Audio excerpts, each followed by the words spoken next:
The Way of the Cross, Part 3. Images created by members of Christ Church Ardlsey Parish, and poetic meditations from The Gift of a Cross by Pat Marsh. Led by Sam Elmore, with Bible readings read by Maria Elmore. In order to provide a still and unadorned experience, there is no music in this video. However, please feel free to pause the video here if you would prefer to play some quiet music, or if you want to grab a cross that you can hold or your Bible, if you feel that these things would be helpful to you. Station 9. Jesus' Mother and His Friend. John 16, verses 26 to 27. When Jesus saw his mother and the disciple whom he loved standing beside her, he said to his mother, "Woman, here is your son." Then he said to the disciple, "Here is your mother." And from that hour the disciple took her into his own home. Little huddles of deep sorrow scattered around tight-knit groups of tangled disbelief. The man with the hammer returning his tools to his bag, ready for the next time. Women, mothers of the other sons, weeping silently and grieving solidarity. People he had healed. Blind men who could see, cripples who could walk.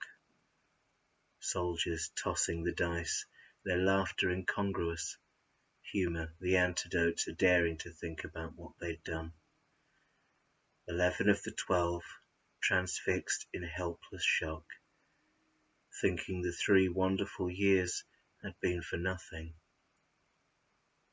Temple officials, self-righteous, superior, gloating, anxious that events be conducted in a proper manner. Others losing interest now that the end is near, beginning to disperse. And Mary, looking silently upwards with eyes speaking volumes. And he looked down on all of this, hanging heavy on the high timbers, muscles beginning to scream in pain, flesh ripped open by cold and callous irons, lungs crushed empty under his own dead weight, the red wine blood trickling down into history. He looked down on all this, the totality of wounded humanity encapsulated below him, and he felt nothing but love, amazing love. Station 10. Jesus dies on the cross. Luke 23, verses 44 to 46. It was now about the 6th hour, and there was darkness over the whole land until the 9th hour, while the sun's light failed, and the curtain of the temple was torn in two.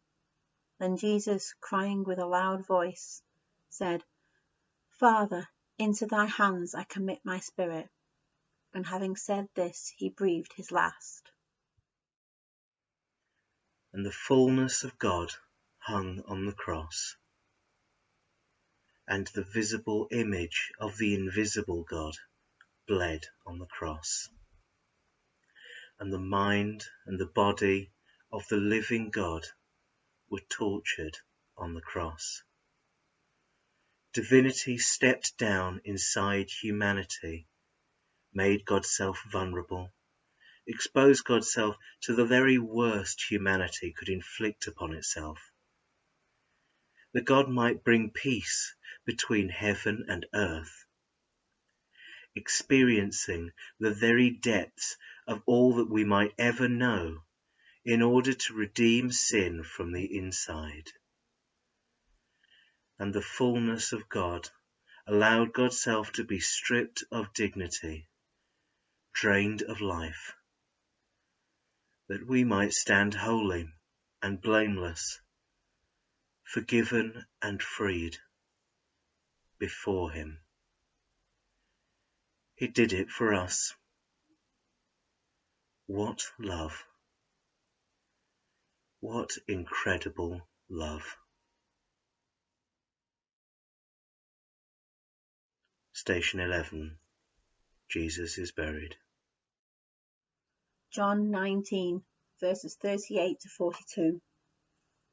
After this, Joseph of Arimathea, who was a disciple of Jesus, but secretly, for fear of the Jews, asked Pilate that he may take away the body of Jesus, and Pilate gave him leave. So he came and took away his body. Nicodemus also, who had at first come to him by night, came bringing a mixture of myrrh and aloes, about 100 pounds in weight. They took the body of Jesus and bound it in linen cloths with spices, as is the burial custom of the Jews. Now in the place where he was crucified there was a garden, and in the garden a new tomb where no one had ever been laid. So because of the Jewish day of preparation, as the tomb was close at hand, they laid Jesus there.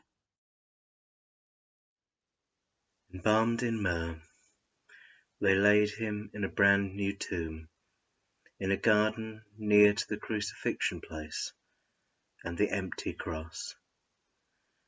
Aged with a paterna of blood, and bearing the sign King of the Jews, stood silhouetted on a hill. Its emptiness a stark reminder of man's inhumanity to man, and love lay in the tomb, the sins of the world paid in full. Station 12. He is risen. Resuscito! He is risen, and he makes his home in me. I do not have to invite him in, implore him, or beg him enter in. He is already there. Within my vulnerable, wounded self, the Christ has made his home, fulfilling divine destiny through my inadequate humility. Infinitesimally closer is he than I could ever imagine. Resuscito! He is risen. He is alive. I am alive. No longer I, but Christ in me.